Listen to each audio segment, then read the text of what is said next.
All right, so welcome to Aramaic Neophytes. We are in chapter 7, and we're going to be looking today at the conjunctions and prepositions that we find in Biblical Aramaic. We're using Pelt's Basics of Biblical Aramaic right there. I believe copyright 2012. If anybody wants to join us to pick up the textbook, let me check.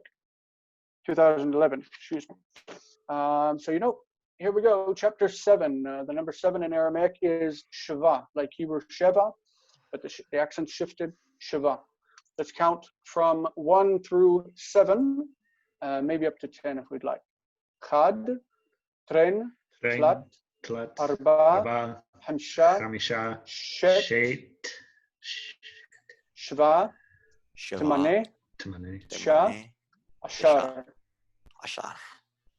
All right, Jonathan, you want to run through them? Yes. Chen, train, chad, train, tlat, arba, chamsha, shet, shva, tamane, tisha, ashar. Great, and Hosea, run through them real quick. Okay. Chad, train, tlat, arba, chamsha, shet, sheva, tmane, tisha, ashar. Ashar, great. Counting to 10 or to Ashar in Aramaic. Aramaic is Aramaic, of course. This is the number 10 in Arabic. It's Ashara. Ashara is like Ashar. They're very similar. That's why I wrote it up there so you'd know. Counting to 10. Fantastic. The reason I put these up here, just so you know, is because so many people, when they actually get to the section in numbers in Biblical Hebrew or Biblical Aramaic, they have a hard time remembering the numbers. So the more we go over them, the more easily they will come to you when you're reading. Today, we're going to cover the first thing, the conjunctive vav and the conjunction af.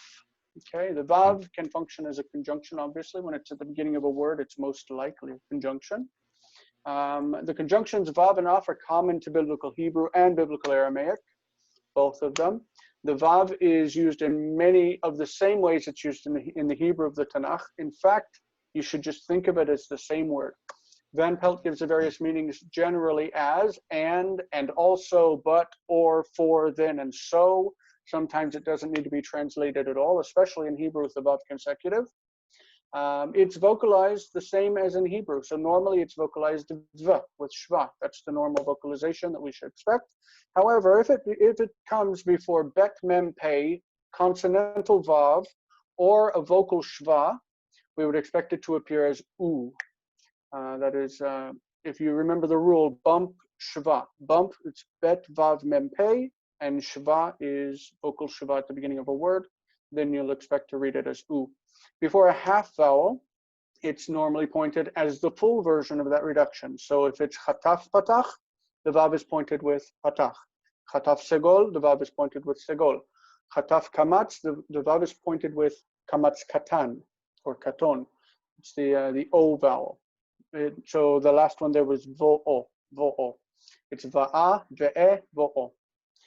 If we have a vocal shva that's under yud at the beginning of a word, when it switches to v. So Yehud, Judea becomes Vihud, and Judea. Just like in the Bible where you have Yehoshua, Vihoshua, and Joshua. You have Yerushalayim, you have Virushalayim. This is in the Hebrew portions of the Bible. Just like in the Hebrew portions of the Bible, we say Elohim, Ve-Elohim, or Ve-Elohim. That means and God. So Elaha in Aramaic, meaning the God, becomes Velaha. It's not Ve'elaha, it's Velaha, and it only appears one time in the Bible in Ezra 6:12, which we will eventually get to. So Hebrew sometimes it uses the word af to mean even, and at other times it uses it to mean also. In modern Hebrew, it was lengthened from af to afilu, and it carries the meaning of even. In Aramaic, it's used 4 times in the Bible, and in each time it says also. That's the translation that's given to it. So when you come across af as a conjunction, it means also, like in Hebrew, gum. Okay. The inseparable prepositions in Aramaic are the same as they are in Hebrew. They form the acronym Kalev. That is Kaf Lamed Vav. Kaf Lamed Vav. Kaf means like, as, or according to. Lamed, to or for, and bet, in, at, and with. It's the same meaning, same form, same vocalization as in Hebrew. And the preposition min is just like in Hebrew, where it can be attached or unattached. And when it's attached, it loses the min, the nun, and the nun is assimilated as dagesh into the next letter. If the root rejects, if the letter rejects dagesh, then it lengthens to tsere, except in the case of virtual doubling. It's exactly like Hebrew.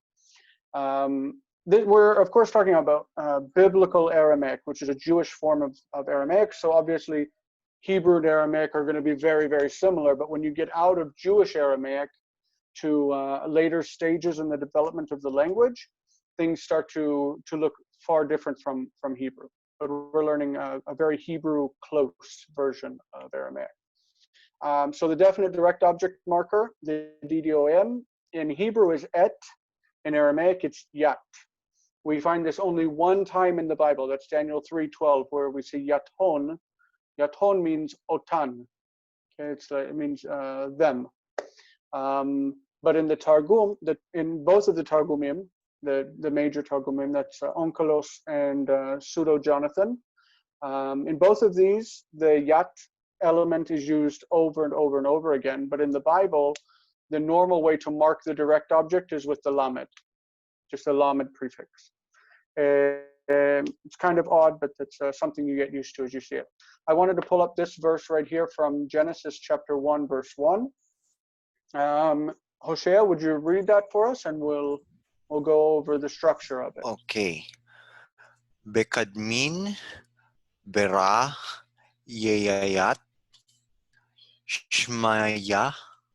So Yaya it means Yud He Vav He. That's Adonai. Ay, sorry. Bekadmin Bera Adonai. Sorry, Adonai. Shmaya, Veyat, Arah. Fantastic, Mitsuyan. So Bekadmin is like in the beginning, Bereshit. Kadmin we're going to see today in our verse from Daniel, because we've started reading the book of Daniel in this course. So we're going to see that Kadmai means first. So Kadmin is like in the firsts, in the beginnings. Okay, Bera is like Bara, he created, and this is God's name. In the Hebrew it says Elohim, but in the Targum it's interpreted Elohim to mean the Tetragrammaton.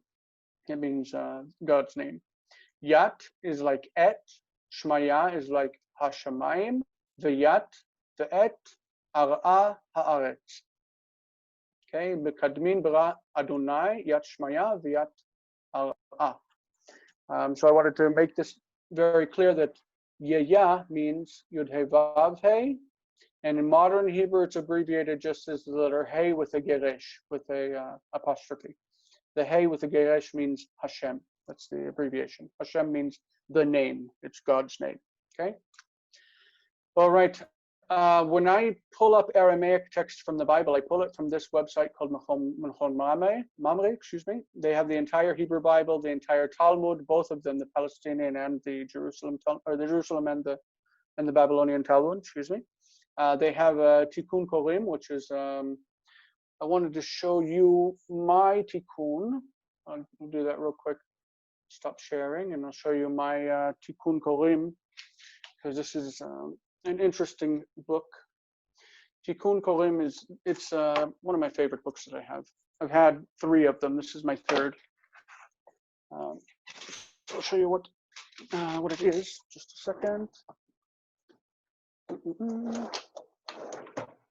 Sorry for being a bit disorganized here. I'm going to use a wand from the Elder Wand of Harry Potter to show you what the text looks like. So I don't know if you can see, but the text the right has no vowels. No, it has vowels and vocalization. It has the tone marks and everything, the ta'amim. All of the marks are there, if you can see that. Okay, so this is the word acharav, this one, acharav. On the other side, the exact same word, acharav, is written with no marks. There's no vowels, there are no ta'amim. So on one side, the same passage is written here as is written here. One side with vowels, with the cantillation marks and everything, and the other side without. Because the Torah scroll is written like a column of text like this. And so those who want to practice for public reading so they can read in the synagogue, they're going to use this book to try to memorize the vocalization of the words. So they know what tunes they need to sing, they know what vowels need to be on the word. So it's a way to correct yourself. So tikkun means correction. Tikkun means correction, and korim means readers.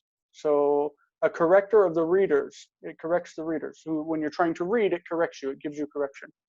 So I'll take you to look at that in just a second on their website. The next thing that they have is the Targum Onkelos on the Torah. Onkelos was a convert to Judaism in the later part of the Second Temple period, who wrote an Aramaic translation of the Torah, of the first 5 books of the Hebrew Bible. It has the Rambam's Mishneh Torah, which is a recitation of the Torah that's written like a legal code that a lot of Jewish communities live by, instead of Shulchan Aruch or in addition to it.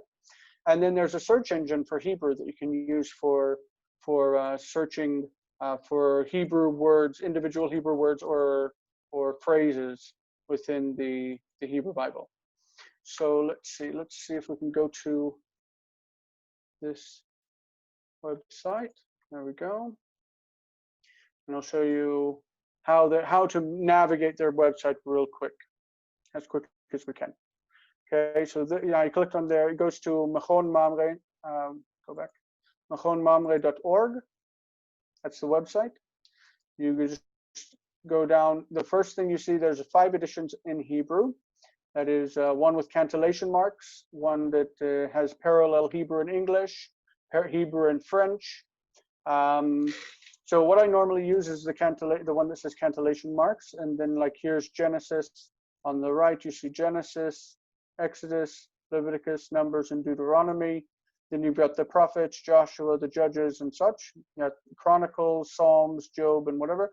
These 3 parts are the Bible. Okay. You choose the book of the Bible, you go to it. It has the text with vocalization and everything exactly as you would need it to copy and paste and put into your Word document or to discuss the text. The next piece, I'm sorry to take up time with this. I just want to be able to show you where you can pull up. This is a parallel Hebrew and Aramaic Torah. Okay, this is the one with the Targum Onkelos. If you look to the right, it says Mikra, means scripture, plus Targum, with translation. And then it breaks it up into the sections of the Torah. On the top, it says Targum Onkelos la Torah. That's Onkelos translation of the Torah. If you go in there, it's only Aramaic. Bekadmin bara Adonai yat shmaya v'yat ar'a, you see. If you go into this one, it's going to have Hebrew on the right side, Bereshit bara Elohim et hashamayim v'et haaretz. And on the left side, it's going to have Aramaic, Bekadmin bara Adonai yat shmaya v'yat ar'a. So it's a good way that you can have exposure to the Aramaic text beyond the 8 chapters that we have that are originally written in Aramaic. This is a bit later form, but it allows you to parallel Hebrew and Aramaic directly, and so it will help you to start to think more in Aramaic. It's just about giving more input, especially because it's text we're already familiar with, so it's like comprehensible input. And the Hebrew search engine is down here. It's a search engine to find what you need in Hebrew and in English. Not the easiest. It's not the easiest search engine to use. It's very, very, very simple. For example, if you want to see, let's see, you want to find the word eshet, exactly that I go to the one that Tanakh Ivri Angli. That's in the drop-down menu here. It means the Hebrew English Tanakh. I type out the word and I hit search, chapes, and it shows me everywhere the word eshet is found. Now, if there is a different vocalization of those three letters, it will find those two because it finds every combination of the vocalization of a word. So if we say malka with aleph, it's going to show us all of the Aramaic word malka in the Bible. This is when I'm putting together the presentations and I need to find out if a word is used. That's how I find out. Okay. I think that's basically all you need to know from their website. It's there's the Tikkun Korim. It will take, like, there's Genesis chapter 1. You can go into Genesis chapter 1. You can see that the text is written without vowels. But once you move your mouse over a word, it shows you what the vowels are. So Vayikra, Elohim, Laor, Yom, Velachoshech, Kara, Laila. That once you move your mouse over the word, it shows you the vowels. So you can practice reading Hebrew with no vowels, and you have a way to correct yourself if you think you don't know how it's pronounced. Very useful if you're trying to get off vowel dependency. But I think that's all we need from that site. So we'll go back to the PowerPoint now. That's a good resource for you at any time you want to practice Aramaic and to get more into the text. That's a good option. Okay, so we'll go back to the prepositions. The prepositions that are unique to Aramaic. I've written here, just as there are several prepositions that are common to both Hebrew and Aramaic, among these are also ad, al, and im. They have the exact same meaning in Aramaic that they have in Hebrew. That is, toward or unto, upon, with. The Aramaic language has its own set of prepositions that need to be learned. For instance, instead of lifnei, before, or in the presence of, Aramaic uses kodam, to mean before, in the presence of. It's the same meaning, just a different word, kodam. The word baram, we see in our textbook, means except, but, or however. It's going to be parallel the Hebrew word aval. The word hen, if or whether, is also used in Hebrew to mean if or whether. But it would also be like the Hebrew im. It's used in every context that you use im in Hebrew. Lahen can have two different senses. One is therefore, just like the Hebrew lachen. Okay, therefore the Lord will give you a sign. The Lord himself will give you a sign. Lachen. Lachen means therefore. And the second meaning is except, yet, or but.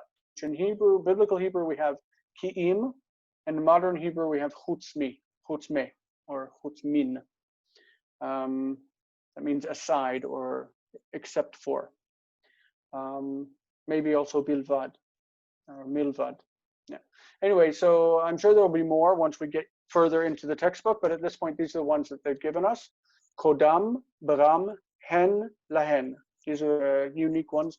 To be honest, modern Hebrew has basically yanked both Baram and Hen from Aramaic into Hebrew, so we use them.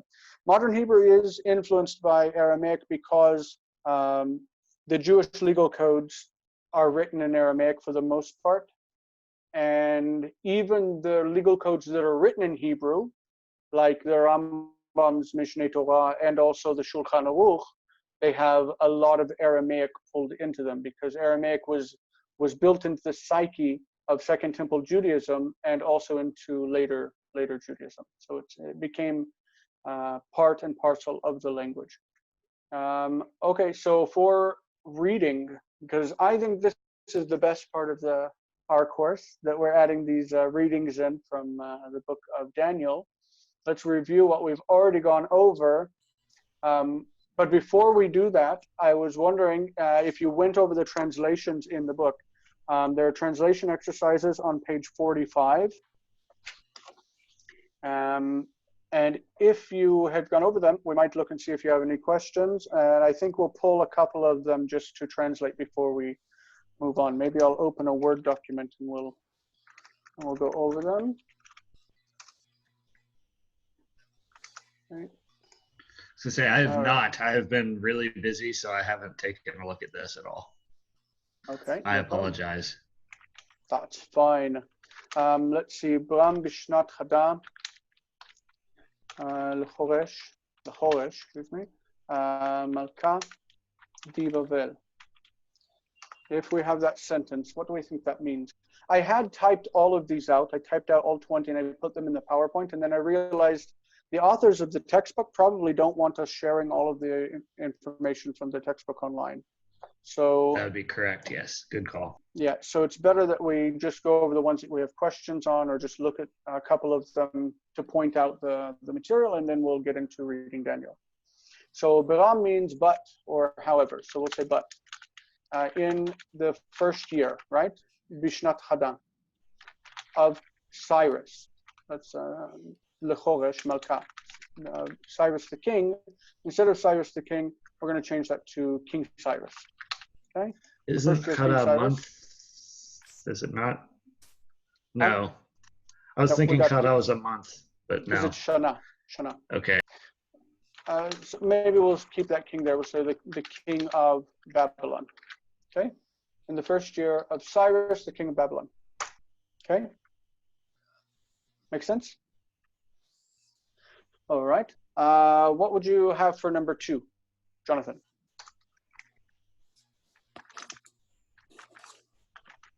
I mean, I just told you I haven't done this, so I'm just sight reading it. That's okay. What did we say? What did we just say 5 minutes ago that off was? Also. But also. Okay. Oh, I don't know. Something of the house of God, Mm-hmm. of the gold and the silver. Mm-hmm. Or was gold and silver. What's the something? Manaya? Uh-huh. Yeah. What do you think it means? The something of God's house of gold and silver. Something of gold and silver that belongs in the house of God, or that vessels. Yes, vessels. Mm-hmm. The vessels of Okay. gold and silver, right? It would be kelim in Hebrew. Ha-kelim. Mm-hmm. Fantastic. Jose, is there one here that particularly stumped you, or that you want to go over real quick? Basically, what stumped me here are the new vocabulary. Pull your microphone down. Oh, sorry. What stumped me here are the new vocabulary, so I had to look at the vocabulary, especially the conjunctions, because it's just introduced in the. But all in all, basically, these are the same ones that we went over in the presentation. I didn't use the word techot because we did mention it before when we did Jeremiah. There was one verse in Jeremiah that says techot shmaya, under the heavens, because it's like Hebrew tachat.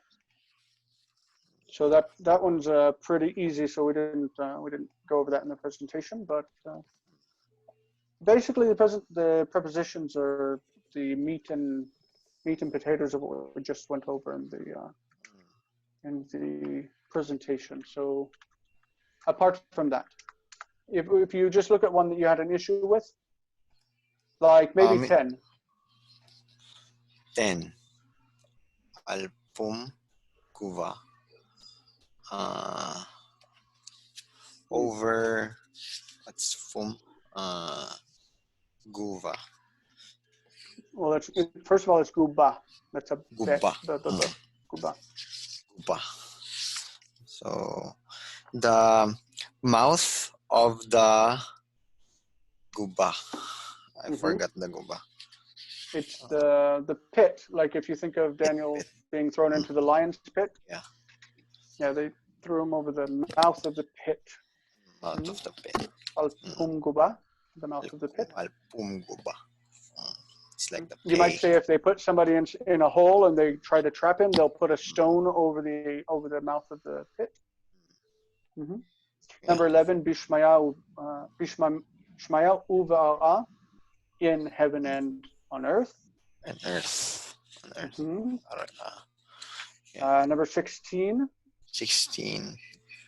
Ulgubarin. Guvrin. And to the pits. No, the Men. Guvrin is to Sorry. men, to the men. Yeah. And men. Guva is. Forgot this one.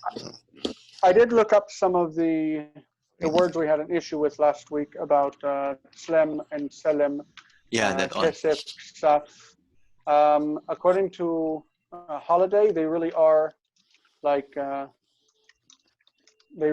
this, and apparently they appear sometimes in construct like a normal Segolitan Hebrew, like Kesef and Selem. That frustrates me. I want to see more of it in the future, so we can have clarity on the issue. Jonathan, what do you think about number 18? Sorry. Hang on. Oh, I'm not muted. Okay. You're not needed. Uviome, I'm not muted. No. Uviome avuch. So. Any idea how? In the days, is that right? Yes. In the days of. Is that a name? Oh, your father. Feminine. It's a feminine marker. Or no? Yeah. Yeah. Yes. Is it a feminine no, marker? It's not feminine, it's masculine, but that's what I was. Yeah. So in Hebrew it would be uvi me'avicha, and in the days of your father. Uvi me'avicha. Oh, that's right. It would be avun if it was feminine, I think. I don't think we could make that distinction yet because we haven't had in the end. I don't think it probably doesn't happen that much, if at all. No, right. And women aren't normally addressed in those Females, portions fathers. of the Bible. But we can look it up in the Targumim later. Number 19. V'leila he kaspa v'dava nechasha farzala a'a v'avna. These are a lot of words that are very, very similar to Hebrew. It says V'leilahe means V'leilohe, and the gods of. Chaspa, HaKesef. V'davaha, the Hazahav. Nechasha, Anchoshet, this is bronze. Nechoshet. Parzala is like Barzel in Hebrew, means iron. A'a is wood, etz. And Avna is Evan, stone. Wouldn't V'leilohe mean like belonging to the gods? Yep. To the gods of silver and gold and bronze and iron, wood, and wouldn't stone. Wouldn't it be to the gods belonged to silver? To the gods were silver? That would be V'leilahaya. Oh, yeah. This is construct, right. The gods of. Okay, number 20. So this is number a long 20. Construct? That is a long construct, isn't it? It's got so many absolute forms that are all tied to that one construct form. It's really neat. Yeah. Number 20, Al Saveh Yehudaye. What do you think that is? We have a word that's similar to the second word in Hebrew. That's a seva. Do you know seva? I do not. Lifnei seva takum. Before an old person, you shall rise. You shall rise before an old person. When an elder comes before you, an older man, an older person. Oh, is that like gray? To respect them. Is that like means my gray head, right? Gray my gray head. Mm-hmm. So al saveh Yudaye means upon the elders of the Judeans, upon the elders of the Jews. Okay. Very cool. All right, so let's get into our Daniel reading because I'll be right really back, why we're folks. Here. Be right back. All right, Hosea, we're going to look over the verses, the 3 verses we've already covered, and then we're going to cover Daniel 7:4. All right, so this is 7:1. Do you remember this? Yes. All right, so let's hit it. What do you say? Okay. Vishnat Chada Level Shatter Level it's actually stressed on the penultimate syllable. Tsar. So it's stressed right there. This Okay. accent is called kadma, and it just Kadma. happens to fall at the very end of the word, and it doesn't fall on the stressed accent. So it's Okay. Belshazzar. Belshazzar. Belshazzar. Melek. Bavel. Dan. Melech. Melech. Mm-hmm. Bavel. Mm-hmm. Dan. So where is the stress here? Daniel. Mm-hmm. Daniel. Okay. It's also not written. It's just at the end of the word. Okay. It's also not written, but it's on the end. Mm-hmm. Daniel. Chelem. Mm-hmm. Chaza. Mm-hmm. Vekhez. Vekezvi. Chez. This is Vekezvi. Vei. Chezvi. Vei. Vei. Tere. You see two Sorry. there. Chez Vei. Mm-hmm. Vechezvei. Vechezvei. Reshe. Rishe. Mm-hmm. Reshe. Al mish. Al mish keva. Keve. Mishkeve. We're going to see that A as an ending, Ve, or She, or whatever. This Hey Mapik with Tere before it is the ending for his. Reshe is like Rosh. Rosho, it's Reshe, his head. And Mishkav is bed. Mishkeve, his bed. Okay. What we're going to see also is that instead of the Tere for feminine, it will look the same, but it's going to have Patach. So Mishkava would be her bed, and Resha would be her head, but Reshe and Mishkave is for masculine. Okay. What's the equivalent of that in Hebrew? For the A suffix is O. Oh. So Yes. Okay. Mishkavo. Mishkavo would be Mishkave.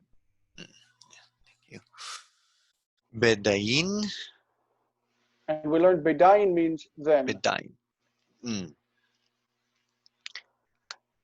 Chelma. Chelma. Chetav. Chtav. Resh. Milin. Milin. This is a construct phrase. Resh Milin means summary, right? It's a head of words, the head of the words. Milin. Amar. Amar. This one is saying. Or to say. What's that mean? Yes, this is he said. That's the path. He said. Okay. So in the first year, in the first year of Belshazzar, king of Babylon. Yes. Daniel dreamt. This isn't a verb though. That's a noun. Oh yeah. Daniel of dream. So what the verb is here, chaza, it's pe'al, chaza, and this is the object. So what is chaza? He saw a dream. Yeah, so he saw a dream, and this is the noun. This is the noun that's the plural vision. of the same root as chaza. Visions. Visions. And visions. Yep. I forgot Reshe.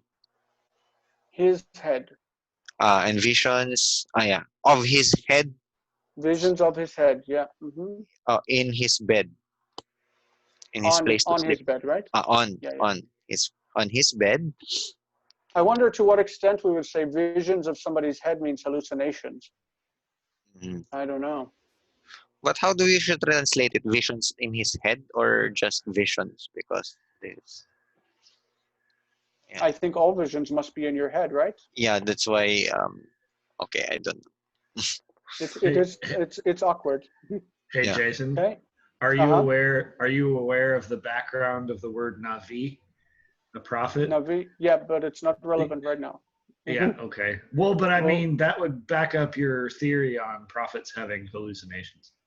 I think that by the time of Daniel, that wasn't in the background thought of the word. Yeah, probably not. All right, sorry, keep going. Bedain. Bedain, that accent is right there. Bedain. I forgot this. Cholma, dream. Okay, so then, this is then. Then dreamt, he wrote. Yeah, he wrote the dream, right? The dream. And summary says, he said. Yeah, and he said, okay, great. The next verse is verse 2. Jonathan, you want to read that one? Then. I always forget that. Sure. Ane Daniel v'amar Chazeh, what is that? Chaveit? Chazeh Chavit b'chezme You had it right first. It's Havet. Chazeh Havet. Yeah, it's hard to read with the accent clustered. Chaveit. This is Chataf Patach. This Yes. is Sere, and this is the accent to Vil. Yeah, it's really, really close. Okay. So Chaveit b'chez, there we go again. B'chezve. Chezvi. Chirik. Oh, okay. The dots are clustered. Im lelia. Im lelia. Lelia would mean halayla, right? Lelia halayla. Okay. Va'aru abba chav. Sorry, ruche shamaya mugichan. Sorry, layama rabba. Notice that this is what we're talking about, that the lamed prefix is used for the direct object here. And that's what we talked about in the presentation. So ane, amar, and chazeh are all participles. The main verb is here, avit. Okay, so coming from the beginning. Daniel answered and he said. So Daniel answering and saying. Oh, is that a participle? These are participles. This is also a participle, but this participle we will often find in this chapter paired with this one. I was seeing. I was seeing. Chazeh havet means I saw. It's a periphrastic way of, periphrastic is the word, right? A periphrastic way of saying I saw. I was having a vision. I was seeing. Havet is hayiti. Okay. And then in my vision, is that right? In my vision, well, with the night, so like a vision of the night. And I'm not sure about Aru. Aru is like hine. And behold, 4 winds of the heavens. Okay, so if this is definite, if this is determined, then the whole string is definite, right? The whole string is the 4 winds. The four winds of the heavens. Magichan, what's that? Stirring up. So we're stirring up. And I'm not sure about le yama either. Word? You know days, yam? The days. No. The seas. Yam? The seas, yeah. The Great Sea. The Great Sea, yep. Yamaraba, the Great Sea, which is the Mediterranean. Okay, then we had Daniel chapter 7, verse 3. I'll take this one. Va'arba chevan rav ravan salkan min yama shanyan damida. We went over this last week. And 4 beasts, or 4 living creatures, 4 animals. Great, rav ravan means great. 4 great beasts, salkan, olot, coming up from the sea, min yama, from the sea. I think I had to translate this for my final exam. Shanyan means shonot, different. Shonot or shanyan, da mi da means ze mi ze. Or zo means zo. So different, this one from this one. Like each one different from the other. So the 4 and 4 great beasts coming up from the sea, each different from the next. And then this is our new text for this week. This is part 1, and we'll have a part 2 just after it. So Daniel 7:4a. 7:4a. The first word that we need to look at is the kadmaita. Kadmaita means the first. It's feminine, feminine singular, and it's determined. So it's the first one, and it's feminine because we're talking about chayvan. Chayvan are beasts, and each beast is a chayva. So the first one is feminine, kadmaita, the first beast. Okay, the first one. The lexical form of kadmaita is kadmai, meaning first. It's related to the Hebrew word kodem or kedem, from the east or from the beginning, because kedem, the east is where the sun comes from. It's the beginning of the day. It also means a long time ago, mikedem, from a long time ago. So the kadmai is the first one. The next word we see is che aryeh, like a lion. Vegapin, gapin are knafayim, wings, knafayim. Okay. Vegapin dinshar, of an eagle, like Hebrew nesher. Okay, so gapin dinshar la.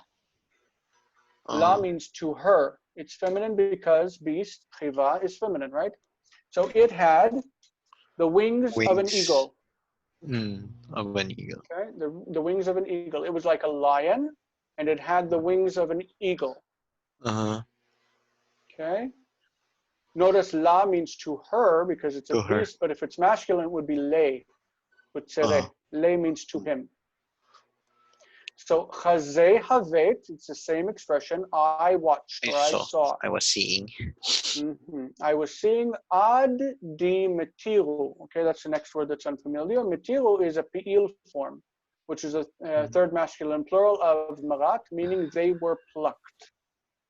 Okay, the passive stem pi'il will be learned in chapter 18 of the book. So think of the word ketiv, written. Yeah. Okay, ketiv and ketivu, they were written. So merit and meritu, they were plucked up or plucked off. And gapa means her wings. Okay, her wings were plucked up. This is ketiv kare, there's ketiv, and this is the kare form. So kad maitach aryeh v'tapim b'nishar la chazeh hevet ad di meritu gapa, until her wings were plucked off. Okay, and then we have 4b. This is another pi'il form, netilat. Okay, we've got netilat is pi'il, for it meaning she was lifted up. Subject is still the first beast, cheva. Okay. She was lifted up. So from. We use this word netilat yadayim, lifting up of hands. When you wash your hands for religious purposes, you lift them up and you say a blessing. So we call this netilat yadayim, the lifting of hands. So netilat min ar'a, she was lifted up from the earth. V'al raglayin, and on feet, ke'enash, like a man, hokimat. Hokimat is obviously from kum.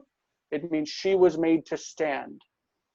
Like anikam, I stand up. So hokimat, she was made to stand. Oh, and heart. I'm sorry. Ulevav enash, the heart of a human, the heart of a man. Yehivla.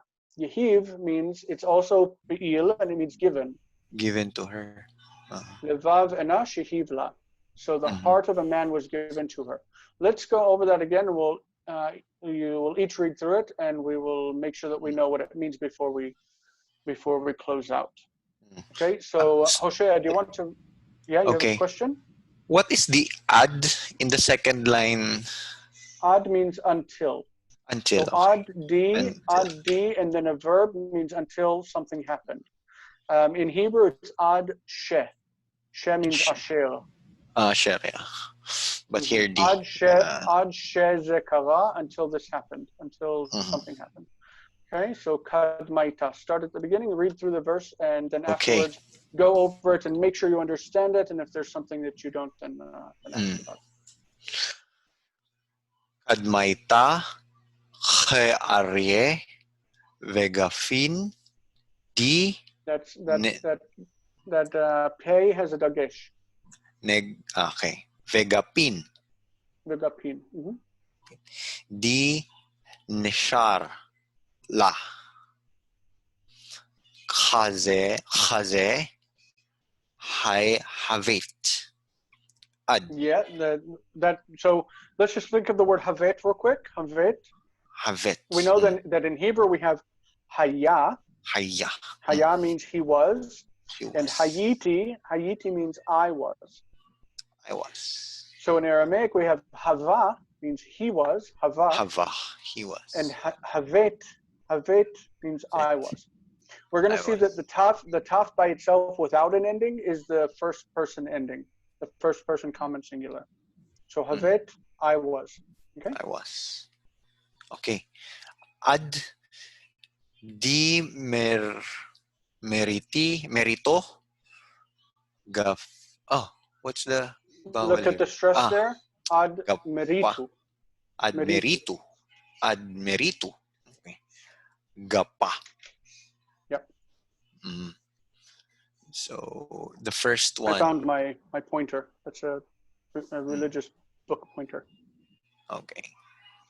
The first one is like a lion. And wings, that of an eagle or eagle's wings. Yep. To her. Yep. Given to her. So. Well, not necessarily given. It says it had. Like it when had, you say to something, it means it had. To some, it already had that. Okay. Kasi, and I was seeing until that was wings were plucked off, no? From. Yep, its wings were plucked off. Oh. Yep. I was seeing until its wings were plucked off. So how do you arrange that? I'm sorry. It's just like that's that. Right. That's right. I was watching until it's. I watched until its wings were plucked off. Okay. Okay, and this one. Okay. Untilat min ar'a ve'al raglain ke enash hakimat. Ho, the first syllable is O, hokimat. Hokimat. But yeah, neither one of those have a throaty sound. It's yes. Hokimat. Ul vav enash yehiv la. Okay. And understand all of it? Yeah. Okay. Remember Nitilat Yadayim, raising up, so it was raised up from the earth. And on its feet, like a man, it was. It was made to stand, or? Yep. It was made. And heart of man was given to it, and the heart of man was given to it. Yeah. Excellent. All right, that's, Jonathan. Is that hifil? Sorry, no, there's no hifil in Arabic. Hokimat is hofal. Yeah, hofal. Okay. Hofal is a passive. It's a passive of the hifil. We have hofal in later on. Yeah, we have it in Hebrew. So. Okay. Okay, Jonathan, give us your rendition. Kadmayata ka'arye sorry, v'gapim dinashar la chazeh chavet ad di maritu gapaya. Gapa. Yeah, gapa. Remember the Ketiva is written with the Masoretic circle above it? Oh yeah, I wasn't even reading that. I read the brackets wrong. All right. So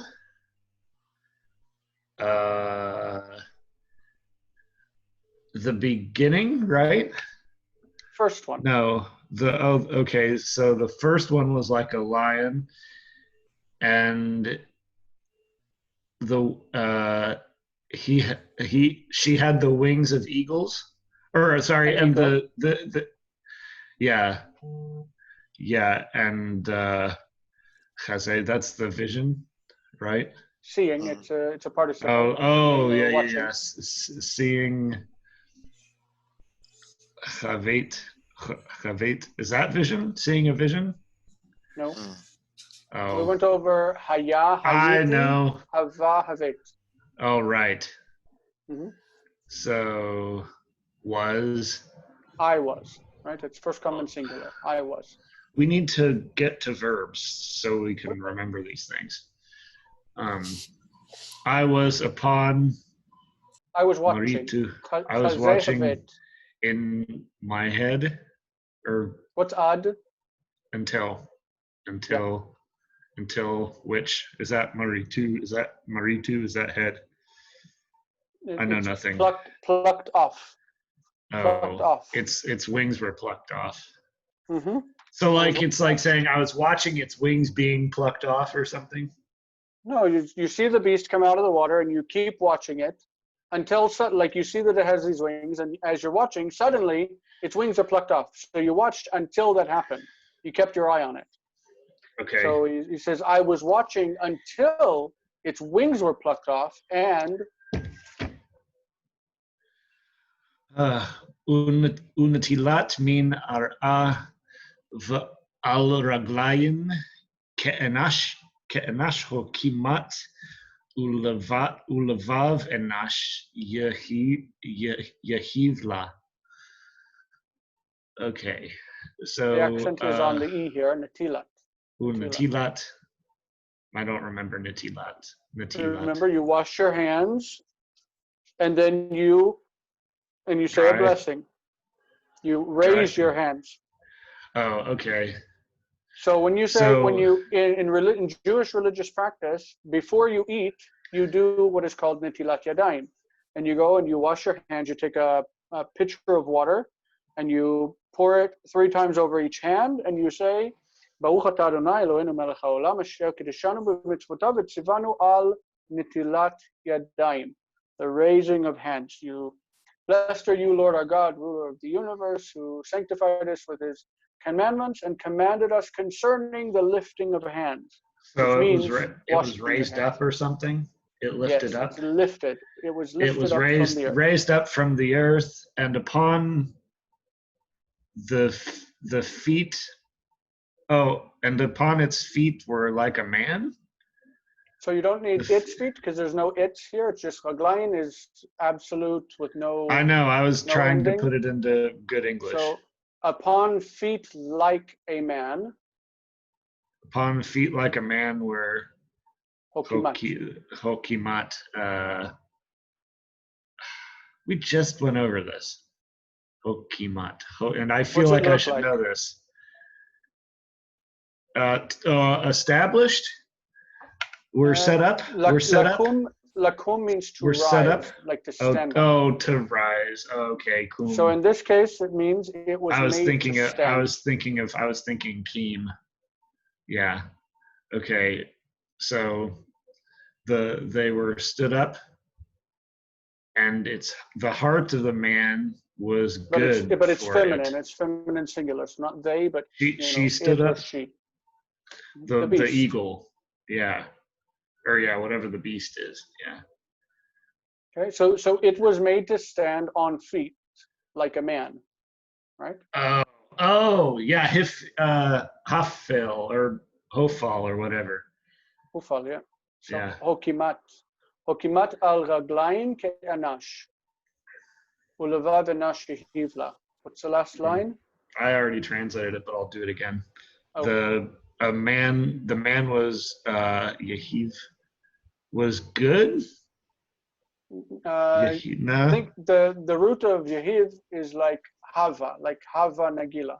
Hava, it means give. So Yehiv is passive. It means was given. For it was given. Oh yeah, right. Okay. Like the heart of a man was given to it. So this was one weird beast. Yeah. So the heart of a man was given to it. Great. So far we've read 4 verses from the book of Daniel that were not the easiest things to read, but we are making some good progress, if you ask me.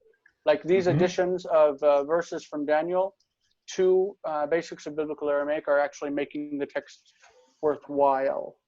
Mm-hmm. So we're going to continue with reading about the 4 beasts that Daniel saw coming up out of the sea. And in the meantime, I wanted to give you this blessing. It says, this is from actually from later Jewish Aramaic, but I've added the word alechon. Yehei shlamar rabba min shmaya alechon. Means, let there be the great peace from the heaven, from the sky, upon you. Upon you. Thank you. Normally it would say like Al Yisrael, Val Yerushalayim, and on Jerusalem and on Israel and whatever. We're going to say upon you. Do we have any questions before we cut out and call it quits for this chapter? Sir, so Aramaic is also 2 days a week now, or this is just today? No, we'll only do Tuesday. It's just that I didn't want to lose a week and like because the textbook moves so very slowly. You know what I mean? And we're now in chapter 8 and we've barely covered nouns. It's very odd for me. Like you would think you would cover everything you need from nouns in like 2 chapters, but they've taken it over 7 chapters. And now in chapter 8, we're getting to pronominal suffixes. So that's going to be a little more difficult, which is kind of exciting. But so maybe in chapter 8, we'll find something that will challenge us. But because the textbook is so slow, I just didn't want to get stuck in adding another week to this. I think that we should push and get through Aramaic really quickly and just read the Bible. So I chose to do this. I wouldn't have done it if you hadn't shown up, because me and Jonathan wouldn't have done it, just like you and I didn't do it on Tuesday. I didn't want to do it with just one person. So as long as we can push forward and keep going, then we will. And hopefully on Tuesday, we'll see a bigger turnout. Okay. All right. And later we have Hebrew, right? Yeah, we'll have Hebrew in 2.5 hours from now. 2.5 hours. Okay. So see you later. All right. We'll see you. Bye, guys. Thank you. Bye. Thank you. You're welcome. Thank you.